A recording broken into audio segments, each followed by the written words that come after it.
The surviving members of the Thousand Sons recovered the STC that contained the data for constructing the Men of Iron.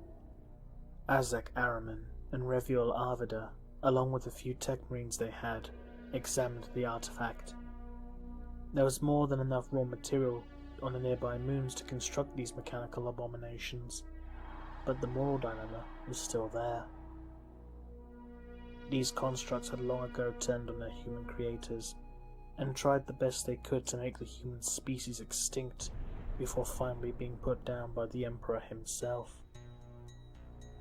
Ahriman considered building a small force of the constructs to supplement the Legion after their devastating losses at the hands of the Space Wolves. Reviol Arvida was hesitant.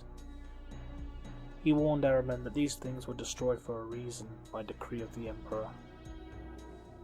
Ahriman sadly responded that because of the Emperor's decree, their father was forbidden to read the signs that led to the revelation of Rogel Dawn's rebellion. In this war, they may simply not have a choice.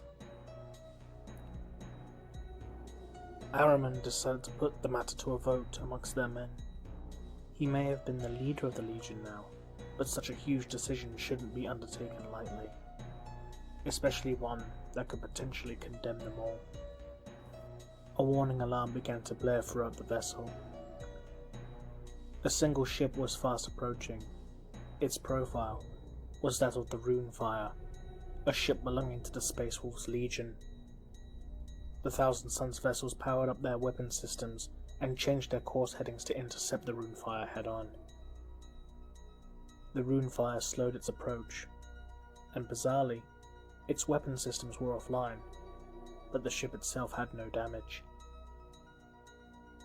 The Runefire sent a transmission to the makeshift flagship of the Thousand Sons, the Scion of Prospero. The ship's captain contacted Ahriman over the intercom. He needed to come to the bridge.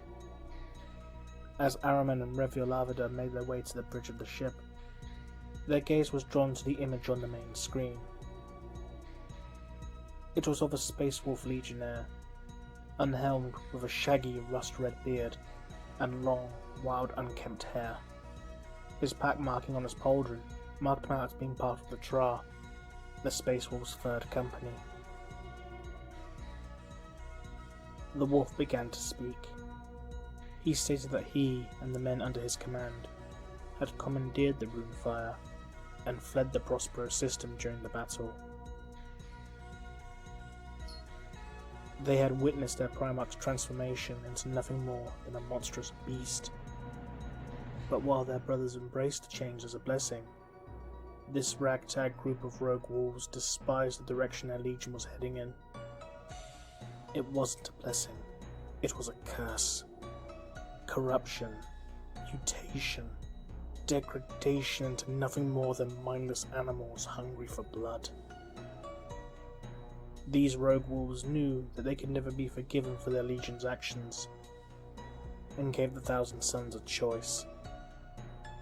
Either kill them as a small measure of revenge for their Primarch and homeworld, or accept them and allow the wolves to redeem themselves for their legion's actions as a whole by fighting for the Emperor against their traitorous kin. Reviol Arvida asked Ahriman if this could be some elaborate trick. Ahriman didn't think it was. The wolves were never known to use deception, even if they had turned from the light. Ahriman agreed to let the rogue wolves fight by their side, and as he invited them to board the Scion of Prospero, he asked for the name of the one he was speaking to. The wolf gave a single nod as he replied. His name was Bjorn.